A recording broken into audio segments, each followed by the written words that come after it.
Hello guys, and welcome to another episode of Everyday EDC. My name is Tyler, and today we are reviewing the QSP Penguin. As I do on some of my videos, full disclosure, I do use profanity, so if that bothers you or offends you, either turn off, well, I guess turning off the sound kind of defeats the purpose. Kind of shit out of luck, because I am not in the business of trying to be politically correct right now, because this is my outlet.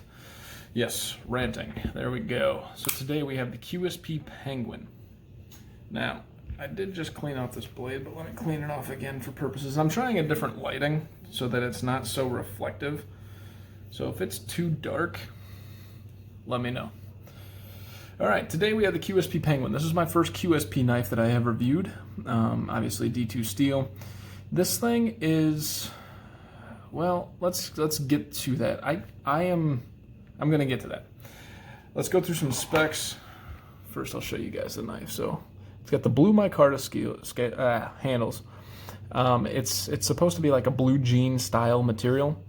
It feels great. My concern with it is every time I have oil on my hands or something, it looks like it absorbs it, but it kind of takes its color nicely. It goes back and it doesn't have too many spots. I've washed it with soap and water at one point in time, and it just worked just fine. So, got this deep carry pocket clip. Swoop. It is ambidextrous. You can use it on both sides. It's got this nice unobtrusive lanyard hole. Very good geometry. If you look at this overall shape of the blade and the knife, it's just the lines are just really nice. It is not a large knife, especially by comparison, of CJRBs and Civivis that I've been doing. And I'll kind of give my obviously I'll give my overview at the end, but I'm pretty impressed. So it's coming in at 3.24 ounces, which is pretty good because I think the blade length is almost that. It might be sub 3. Hold on. Now the blade length's about 3, a little less. Yeah, it's about 3 even. The cutting edge is about 2 3/4. The overall blade length, if we're looking here, it's about 7 1/4 inches. So let's check on the width of the scale, or the blade stock. It's about 120 thousandths. Pretty good. It's a pretty thin blade stock that they're using here. And let's try to get this behind the edge. It says it's 20 thousandths, but again, my micrometer is not the best. Nor are my skills. I don't know, you call this caliper, fucking whatever. Yeah, it's looking at about 20 thousandths behind the edge. There's that. What am I missing? Let's do the overall width. Coming in at a 0.47 inches. COVID. Alright, I'm just kidding. I don't have COVID. So the tallest part of this is 1.23 inches.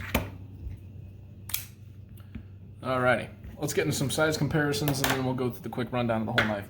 So first and foremost, we have the PM2. The infamous PM2. And I'm going to try to compare it to some smaller knives that I do own. So we have the Ferrum Forge Mastrop Falcon. That is off the picture. Nicely done, Tyler, you jackass. There we go. As you can see, it's very comparable to the size of the Falcon. It's a little bit smaller, the Falcon's a little bit smaller, but not by much. Sorry about that size thing. I'm still trying to get this overhead view figured out.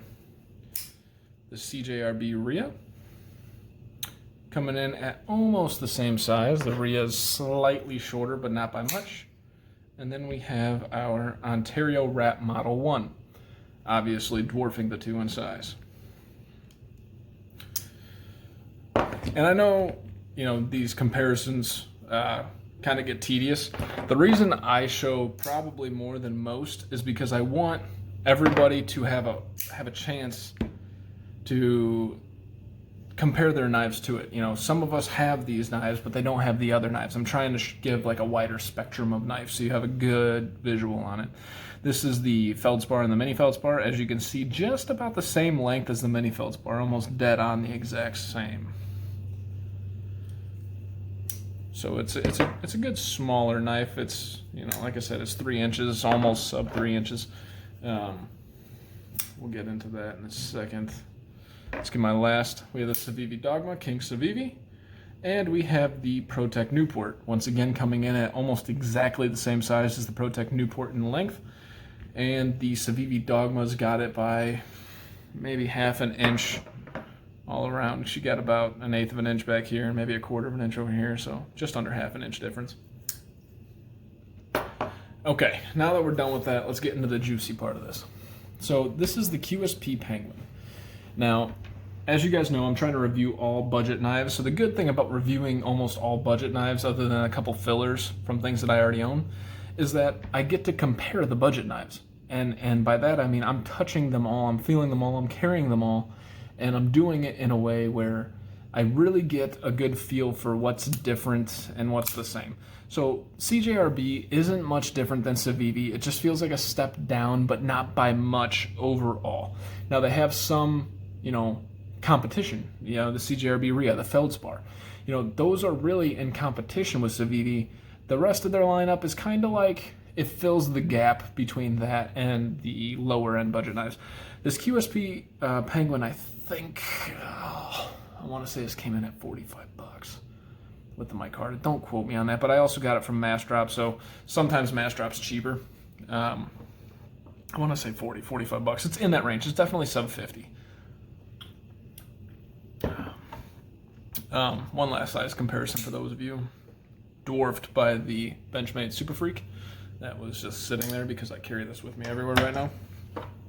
Okay, let's get into some reviews here. So this, the top of the blade, the spine of the blade's knocked down real nicely, so you have no sharp edges, which you don't see typically in a budget knife. I mean, it's awesome that they took the time to knock this down. I have no complaints there. There's back jimping.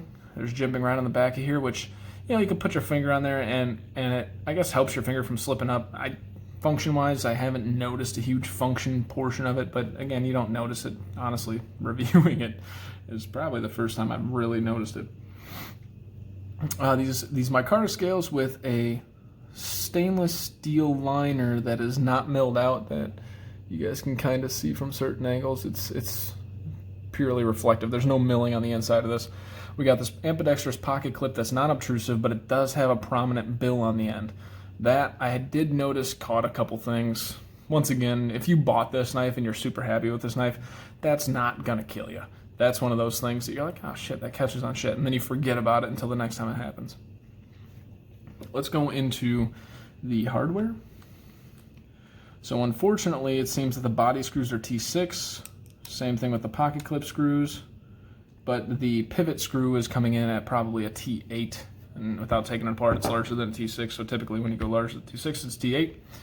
We got this non-obtrusive lanyard hole, and I love the way they did this, because this lanyard hole, it looks nice, like it's part of the design, not like they just threw it in there.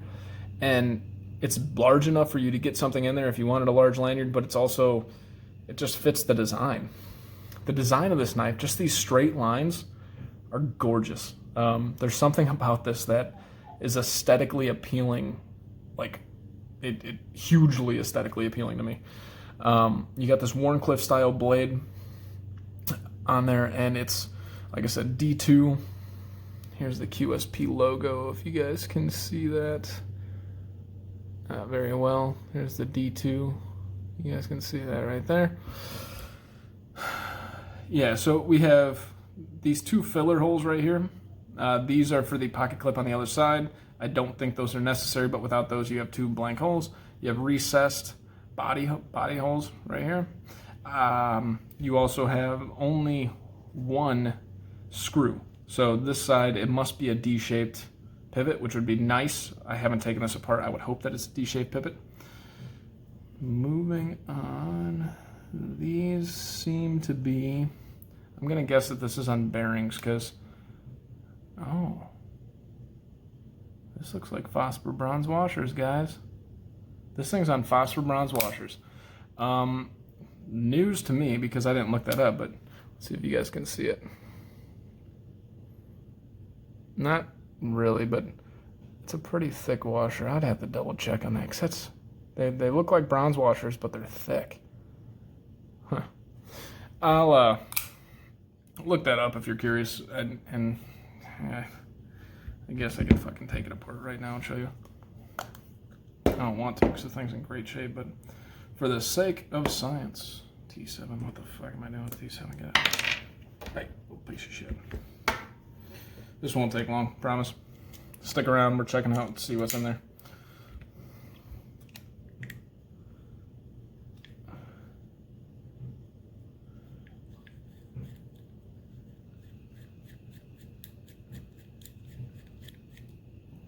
Okay. Not much, if any, Loctite on that pivot.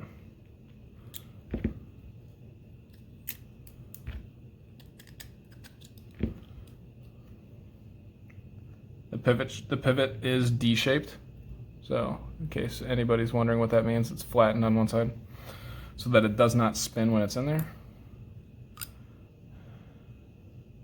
Huh. Interesting. It's on phosphor bronze, and it appears to have some Teflon washers on top of the phosphor bronze. Yep. It's got Teflon and phosphor bronze washers. So, very cool for the action that you're getting. Now let's see if I can get this back together nice and quick for you. So what I'm gonna say, obviously the action is fantastic for a budget knife, especially being on phosphor bronze washers. I have zero complaints about the action on this knife. And in fact, as far as complaining goes, I don't know how many complaints I truly have when it comes to this knife, because it's a fairly impressive specimen here. Try to get this. All right. You guys might not want to stick around for me to get this, because this is looks like it might take a little bit longer than I expected. Because you got those 4 washers in there that you got to balance, but give me a second. I'm working offline here because it's just easier so I can speed this thing up for you.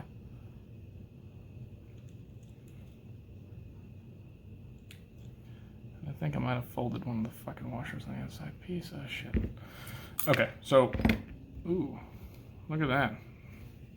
Might have just screwed up my washer completely. And actually, it kind of looks like I did. Oh, might be salvageable. Anyways, I'll talk while I'm putting this thing back together. So, this knife, first and foremost, the blade shape is probably one of the most functional blade shapes that I have used. The Wharncliffe style blade shape with that kind of point on there, you get enough traction to poke into things when needed.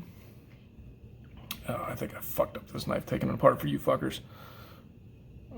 I blame you guys, but it's my fault. But you get enough traction to really I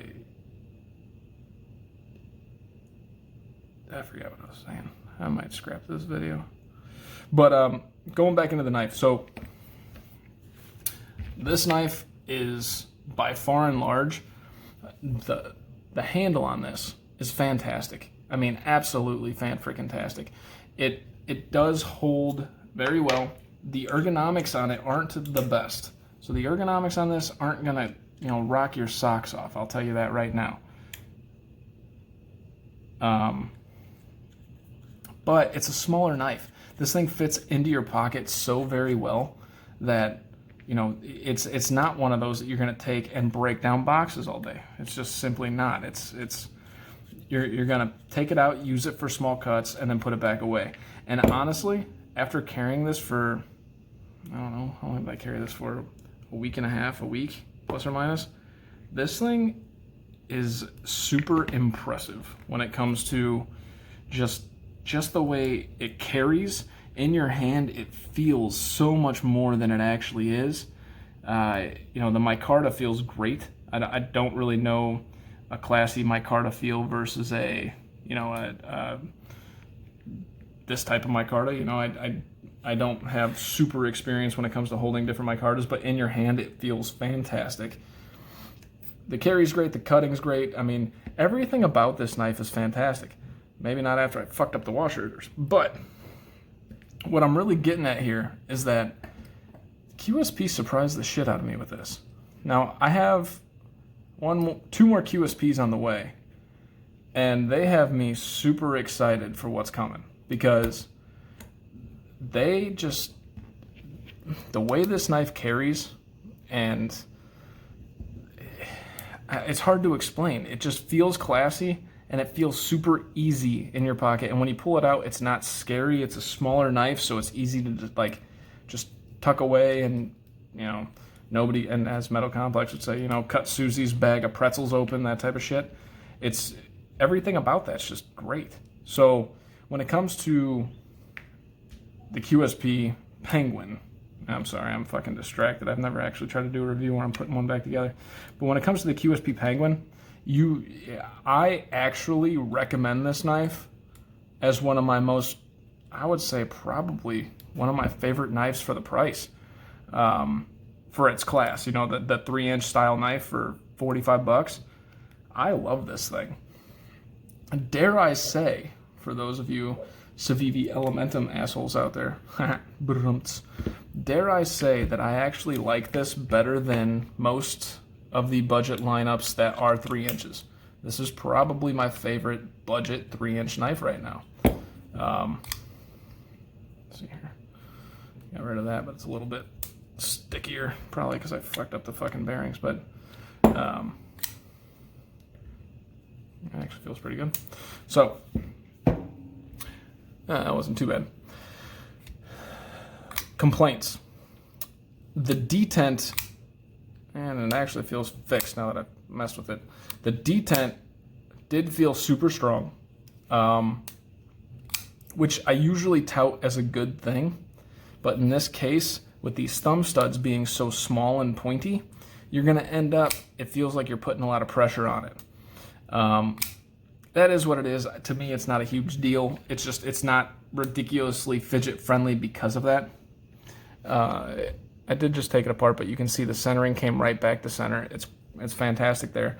As far as doing the reverse flick on it, you can, but it's difficult because these are so pointy. My only complaint, these are a little bit hard to reach, just because where they're at, and they're pointy. The detent was super strong. After I'd taken it apart once, it seems to have gone away, which is fine. And I mean, the blade shape's great, the design is great, it looks classy in your hand. I mean, the chrome on the micarta. Guys, this is a winner. As Nick Shabazz would say, in my opinion, this thing's a freaking gem. I absolutely love this knife. I think it's fantastic. I've used it quite a bit. It cuts just fine. It's very slicey. What do we got going on here? The lock bar is not doing... I might have to play with that. The lock bar wasn't that bad before I started jacking with it. But it did lock up much better than that. See, it's loose. So the QSP Penguin. I'm very hopeful for QSPs going forward. It's fantastic. The quality is great. The fit and finish is fantastic. You don't get any missing slots here. Nothing like that. They're knocked down. They took the time to knock down the sharp edges around there. Complaints, like I said, the thumb studs, they're a little rough just because they're pointy. The detent was super strong when I got it. Not so much anymore. Other than that, this is a great freaking knife. The QSP Penguin. Fantastic. If you got the money and you're into these types of knives, the 3 inches and a little bit classier looking, you cannot go wrong. And the function of this and that blade is just fan-fucking-tastic. Probably my new favorite blade shape as far as function goes. So, and it's all because of this knife. All right, guys, this has been the QSP Penguin. Sorry it took a little bit longer. I took that thing apart, learned my lesson on here. Just give you guys the forewarning. But, yeah, this has been Everyday EDC. Thank you guys so much for watching. Stay safe, stay sharp, wear your fucking masks, and have a great day. Thanks.